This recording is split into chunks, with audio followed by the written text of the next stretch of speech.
బంగాళాఖాతంలో ఏర్పడిన వాయుగుండం ఎఫెక్ట్ తెలుగు రాష్ట్రాల్లో జోరుగా వర్షాలు కురుస్తున్నాయి. ఏపీ, తెలంగాణ వ్యాప్తంగా వర్షాలు పడుతున్నాయి. లోతట్టు ప్రాంతాలు జలమయమయ్యాయి. రోడ్లపై వరద నీరు చేరడంతో వాహనదారులు ఇబ్బందులు ఎదుర్కొంటున్నారు. ఏపీలో పలు రైళ్లను రద్దు చేశారు. లోతట్టు ప్రాంతాల ప్రజల్ని అధికారులు అప్రమత్తం చేస్తున్నారు. ఏపీలో మత్స్యకారులు సముద్రంలో వేటకు వెళ్లొద్దని నిషేధం విధించారు. హైదరాబాద్లో భారీ వర్షాలు కురిసే అవకాశం ఉందని వాతావరణ శాఖ వెల్లడించింది. ఉమ్మడి ఉభయ గోదావరి, కృష్ణా, గుంటూరు జిల్లాలకు రెడ్ అలర్ట్ జారీ చేసింది వాతావరణ శాఖ. అల్లూరి, విశాఖ, అనకాపల్లి, కాకినాడ జిల్లాలకు ఆరెంజ్ అలర్ట్ జారీ చేసింది. తెలుగు రాష్ట్రాల్లో వర్షాలకు సంబంధించి లైవ్ అప్డేట్స్ మీకోసం. హైదరాబాద్ విజయవాడ జాతీయ రహదారిపై కోదాడ వద్ద భారీగా వాహనాలు నిలిచిపోయాయి. నందిగామ వద్ద వాగు పొంగడంతో హైవే పైకి వరదనీరు చేరింది. దీంతో హైదరాబాద్ నుంచి విజయవాడ వైపు వెళ్లే వాహనాలను ఖమ్మం వైపు మళ్లించారు. దీంతో కోదాడ వద్ద భారీగా ట్రాఫిక్ జామ్ అయింది. వాహనాలు ఎందుకు ఆగిపోయాయో తెలియక ప్రయాణికులు ఆందోళనకు గురవుతున్నారు.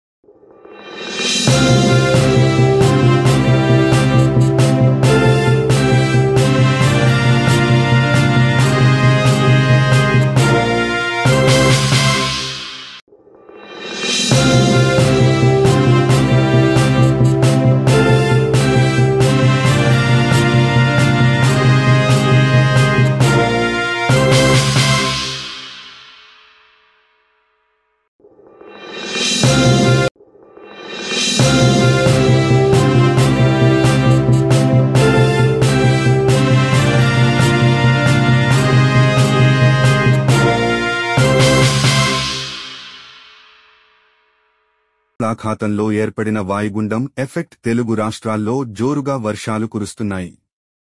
ఏపీ, తెలంగాణ వ్యాప్తంగా వర్షాలు పడుతున్నాయి. లోతట్టు ప్రాంతాలు జలమయమయ్యాయి. రోడ్లపై వరద నీరు చేరడంతో వాహనదారులు ఇబ్బందులు ఎదుర్కొంటున్నారు. ఏపీలో పలు రైళ్లను రద్దు చేశారు. లోతట్టు ప్రాంతాల ప్రజల్ని అధికారులు అప్రమత్తం చేస్తున్నారు. ఏపీలో మత్స్యకారులు సముద్రంలో వేటకు వెళ్లొద్దని నిషేధం విధించారు. హైదరాబాద్లో భారీ వర్షాలు కురిసే అవకాశం ఉందని వాతావరణ శాఖ వెల్లడించింది. ఉమ్మడి ఉభయ గోదావరి, కృష్ణా, గుంటూరు జిల్లాలకు రెడ్ అలర్ట్ జారీ చేసింది వాతావరణ శాఖ. అల్లూరి, విశాఖ, అనకాపల్లి, కాకినాడ జిల్లాలకు ఆరెంజ్ అలర్ట్ జారీ చేసింది. తెలుగు రాష్ట్రాల్లో వర్షాలకు సంబంధించి లైవ్ అప్డేట్స్ మీకోసం.